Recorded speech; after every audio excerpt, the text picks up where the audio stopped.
If you got to get up every single morning and remind yourself how hard you need to work, you probably need to choose a different profession, because that shouldn't be there. I wake up in the morning excited to get to it. If I'm not training, I'm missing it. If I'm not watching a game of basketball, I miss it. There's no place I'd rather be. And if you have that feeling, then you're truly doing what God has put you on this earth to do. High school English teacher, Mr. Fisk, I actually paid attention one time in class. And he said, he had this beautiful quote, and it read, "Rest at the end, not in the middle." And I took that to heart. I believe there's time for resting at the end, but for me, that time is not now. Have a dream, sacrifice for it, and never ever rest in the middle. What I found helpful is to not look at the top of the mountain, because the mountain is so damn daunting, it's like, so instead I just choose to focus on one step at a time.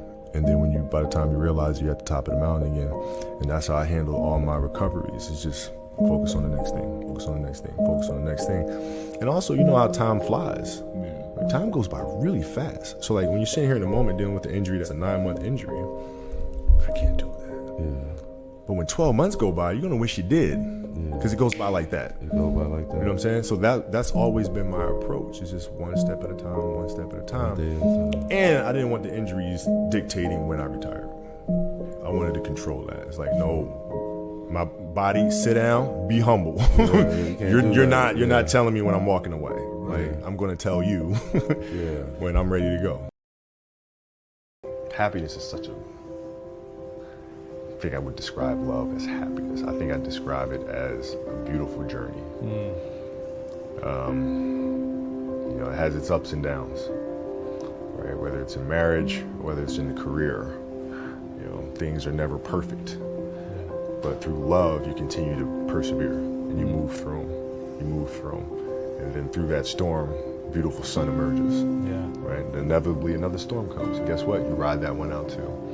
So I think love is a certain determination and persistence to go through the good times and the bad times with the someone or something that you truly love. Ultimately, the key factor for me wasn't whether or not I was ready.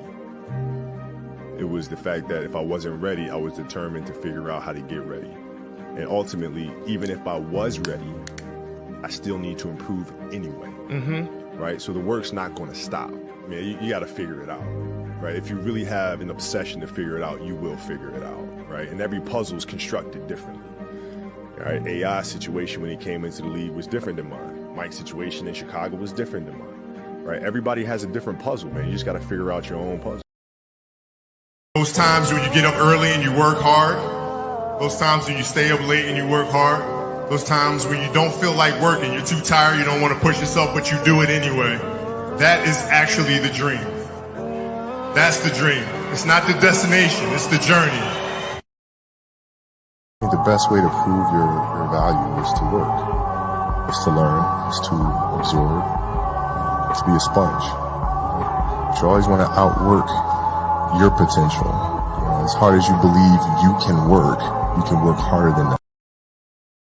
Either you have it or you don't. That sounds like excuses to me. I mean, you got to figure it out, right? If you really have an obsession to figure it out, you will figure it out, right? And every puzzle is constructed differently, right? Everybody has a different puzzle, man. You just got to figure out your own puzzle. We were playing against the Lakers, Tom, and we were out here in LA. So the game was at 7. I was like, I'm going to get there at 3 o'clock. And I want to make sure I make 400 made shots before I go back into the room, and then I sit in the sauna and I get ready for the game. As I'm walking onto the court, who do I see? I see Kobe Bryant, already working out. So once I set my foot across that line, I started working out. And so I worked out for a good hour and a half. And when I came off, after I was done, I sat down, and of course I still hear the ball bouncing. I look down, I'm like, this guy's still working out? I sit there and I unlace my shoes. I'm like, I want to see how long this goes. So I sit out there and watch another 25 minutes. And he got done. In that game, he drops 40 on us. And after the game is over, I'm like, I have to ask this guy. Like, I have to understand why he works like that. Right. So after the game is over, I'm like, hey, Kobe, like, why were you in the gym for so long? He's like, because I saw you come in. I wanted you to know that it doesn't matter how hard you work, that I'm willing to work harder than you. I think I've ever said this before. I used to play the Halloween theme song over and over and over in my headphones. And it was important that it was Michael Myers because the mask itself was void of emotion. Void of emotion. It has That's nothing to do with psychotic at the pressure, it has highest nothing level. to do with hype, has nothing to do with camaraderie. It's stone cold killer. And I would listen to that song over and over and over to get that's when you know you better run. I think the definition of greatness is to inspire the people next to you. It's not something that lives and dies with one person. It's how can you inspire a person to then in turn inspire another person that then inspires another person. And that's how you create something that I think lasts forever. Yeah. And I think that's our challenge as people is to figure out how our story can impact others and motivate them in a way to create their own greatness. Yeah, I see too many kids get so discouraged because they're expecting to make this quantum leap, and when that quantum leap doesn't come, it feels like it'll never come, right? But that's not how it works. It's step by step, one foot in front of the other, day by day, get better every single day. And then when you look back, then you look down and you realize the mountain that you just scaled, right? But you can't jump from the bottom of Everest and get to the top of Everest like that. It doesn't happen. You know, Superman is only in comics. Every kid, every person has the ability to put one foot in front of the other. So like if you're saying, okay, I'm going to climb Mount Everest, and you're at the bottom of the mountain and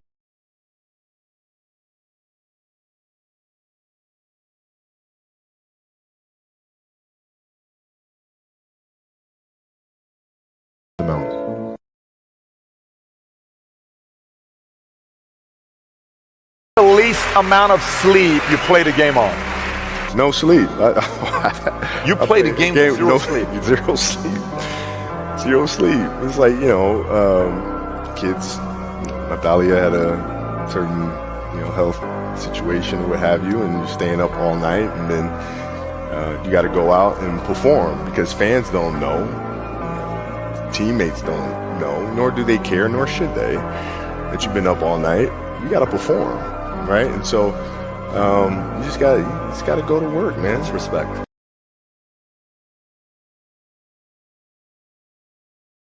Congratulations, baby. All of your hard work and sacrifices paid off. You once told me, if you're going to bet on someone, bet on yourself. I'm glad you bet on yourself, you overachiever. You did it. You're in the Hall of Fame now. You're a true champ. You're not just an MVP. You're an all-time great. I'm so proud of you. I love you forever and always. Kobe Bryant.